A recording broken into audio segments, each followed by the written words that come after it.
కేసీఆర్ రాజకీయ ప్రస్థానం గురించి మాట్లాడే మునగాడు అయిపోయినావు నువ్వు.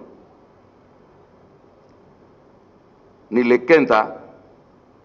నువ్వేటు, కేసీఆర్ గారేటు. రాజకీయాల్లో పోరాట పటిమలో కేసీఆర్ గారి కాలి గోటుకున్నది నీ ముఖానికి లేదు.